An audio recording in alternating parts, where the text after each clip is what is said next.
it right on out. Not a problem. I appreciate that. I have to turn that doggone squelch all the way up there and cut them all out. All right, so we got this Cobra 139 XLR here that I've been working on and off for the last couple weeks. I had actually posted another video on this, but I deleted it because there were some things that I wanted to go over that I didn't, and so I'm just reshooting it. So this radio was par for the course as far as being modded over the decades. I guess the modulation mods probably being the most popular of all, and this one was no exception. Let me get a pointer. This resistor here, R184, they actually had taken that out, changed the stock value out for. They actually just doubled. They put two resistors parallel together in here and changed the stock value. So I put that back to the stock value, and then.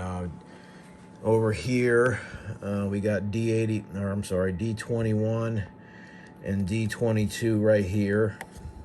Were both cut out and just jumpered. The cathode side of both was just jumpered across. So I replaced those with some 1N 4148s, got that back. And then up here, this resistor, let's see if you can see it right there. This is, what was that, R46, I think. That was actually almost burnt to a crisp, and we pulled that out, put a stock value in that, and then we basically returned the modulation circuit with all that to stock and got her not splattering anymore. So now she's clean. She's only broadcasting on channel like she should be. And yes, and then we just went ahead and recapped the whole radio, so that's all been done, and then did a transceiver alignment. There's a couple of different. I have the SAM service manual for this 139 XLR, and I know that these have I believe 9 service bulletins that came out over the years, addressing different issues that. Repair facilities or authorized repair dealers, whatever, might have seen somebody sent it in for, no transmit, that kind of thing. And so there was, with those mod changes that the Cobra had put out, there was some discrepancies on setting the bias for the final on the driver, and I just went ahead and set it to factory specs. Actually, I set the final to factory specs, which is 70 milliamps, and then I think I set the driver to 15 milliamps. That's not factory spec. I think, according to the 139 XLR manual, I think it's supposed to be 40 for the driver, but I have it set at 15. And I've run this on sideband during all my testing and transceiver alignment, pretty long keys on it, and it does not, the final driver do not get warm, don't get hot. So I'm kind of satisfied excuse me, with where I've got the biases set on both of those. And yeah, and just in case anybody ever runs into it, I'm just thinking about this one was actually this one gave me this issue, so that's why it's fresh in my mind. If you have issues setting your bias, like for example, you jumper in there with your current meter, and you're trying to set your final bias, like on this one for 70 milliamps or whatever you're trying to set it for, and you just see that it's just way high. The thing is just pulling way too much current, maybe 3 times, 4 times what it should be, and of course you don't have any way of adjusting that with a 500 ohm, 1000 ohm pot, whatever you might have in there. Check your carrier offset or your carrier balance. If your carrier balance is off, and you can see that on a scope, if you're trying to do your bias settings at the same time you're watching on the scope, you can actually see if you've got some carrier leakage going on there. And if you do, normally you're going to see a higher current draw through your current meter while you're trying to set your bias.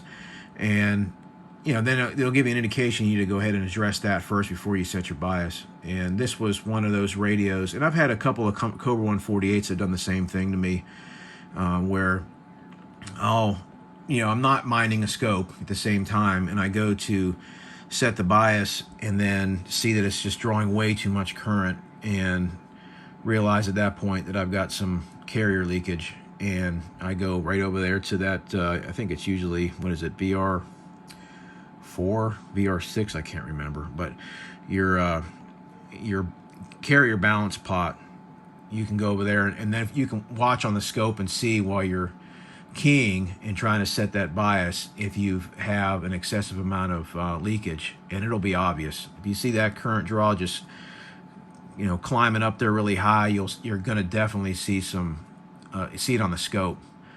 And that's how usually I'll set my carrier balance, is by just watching it on a scope.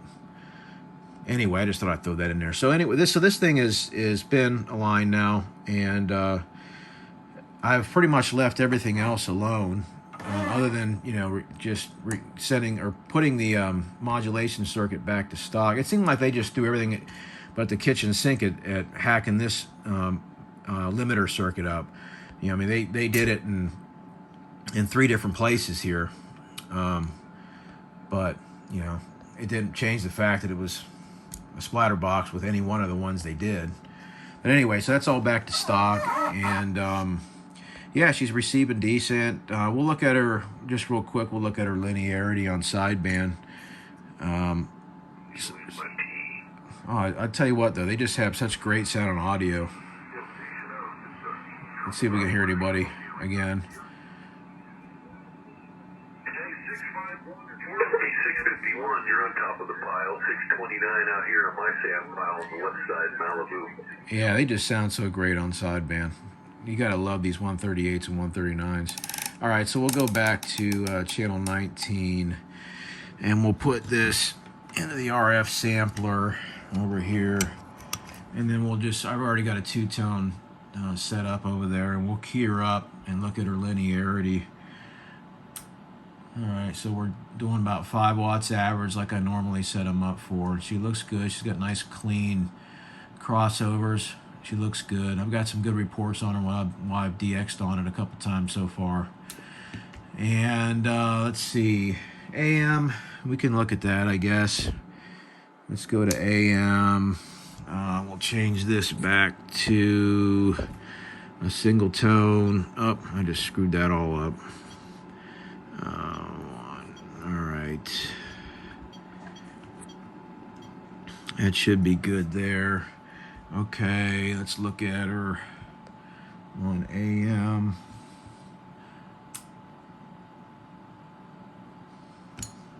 Oh, there we go. Sorry, I was in...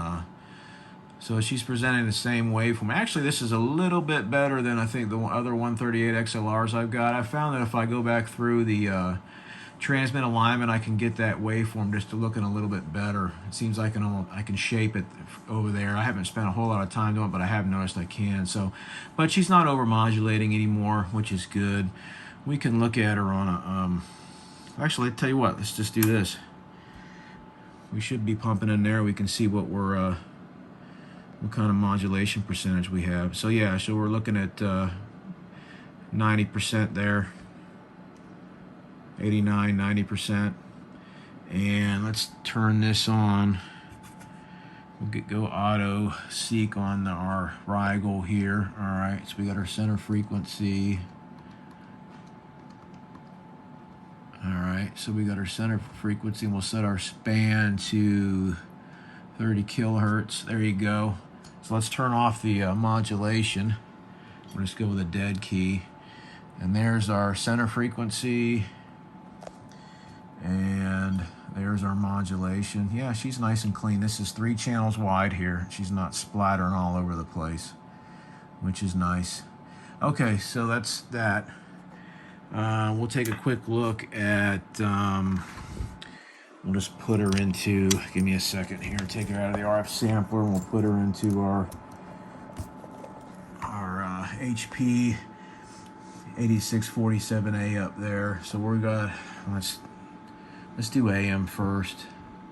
So we'll set our AM frequency, channel 19. 1 microvolt is what we're looking at there. And we'll turn that on. All right, give me another second here. I don't have any of this set up, sorry. Usually I try to do it, but not this time. Okay.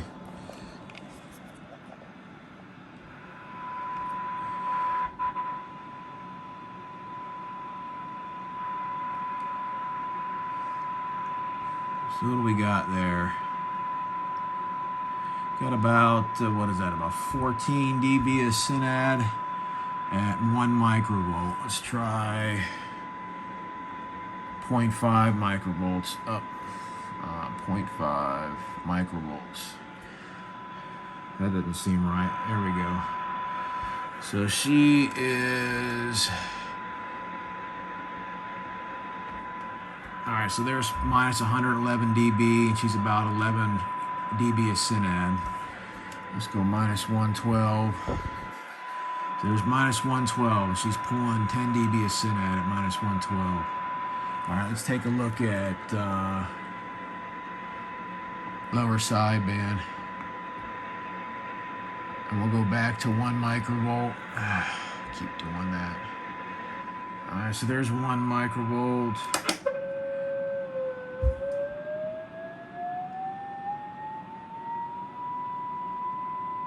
All right, so they're on sideband. We've got 1 microvolt. We're hitting about 21, 22 dB. So let's go 0.5 microvolts. And she's about 18 dB.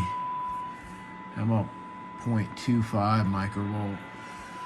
There's 0.25 microvolt, and she's holding 14 dB. How about 0.2 microvolts?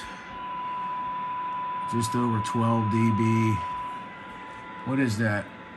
That's minus 121. Let's go minus 124, let's say. All right, there she is, minus 124. She's 10 dB of synad, which is 0.141 microvolt. Yeah, so she's got a nice receiver on her, for sure. And she's pretty clean. Let's see. Let me take this back out of here. We'll put it back into the RF sampler, and then I'm going to take it out of here, and we're going to look at her over here. So one of the things that concerned me was, if you look here, we've got some spread coils right here and right here, spread out pretty good, and I haven't touched them. And I'll show you the reason why I haven't touched them. Is, okay, so over here for reference, what we're going to look at here, this is going to be channel 19. This is 54 megahertz, and this is 108 megahertz. So we're going to key up on channel 19, lower sideband, and look at that. So there you go. That is why. Oh, hold on. Wait a second. Let's do it on AM. All right, so there's our AM there. There's our dead key. And there's modulation. So you see we're modulating. And she is completely clean. There's nothing out there at 54 megahertz or 108 megahertz. So that is why I haven't touched those coils. Because they're not affecting anything as far as harmonics are concerned. But yeah, overall, she's turned out to be a decent little base station. I'm a big fan of these Cobra 138 XLRs, and this is just, 138 XLR in a base station package.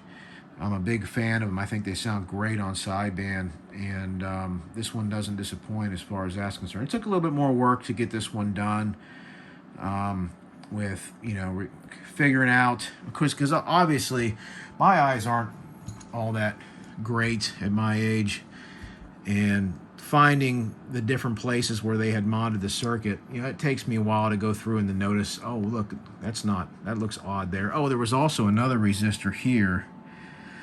This resistor, R78, that was also changed out. But when you stare at a PCB long enough, at least I do, I start to see the places that don't look factory, like a resistor looks new, or it's a different color, or something like that. Or you look for something burnt or whatever the case is. But yeah, so this thing was actually modded in 1, 2, 3, 4 places, possibly 5. I'm not sure if when they had changed out that resistor here, this what was that, R80 or R46.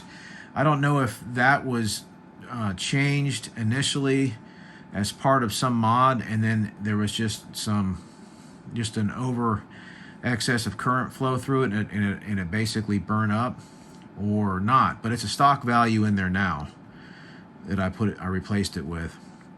But yeah, it just takes a while for me to notice all the places that somebody has gone through over the years and manipulated the circuit. But I believe it's all stock now, and all recapped and aligned and sounding, transmitting, and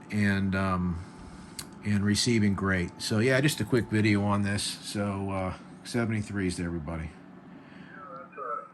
You're coming in here about 10 over, so doing a great job there for you. I'm just running a bunch of vintage gear like myself.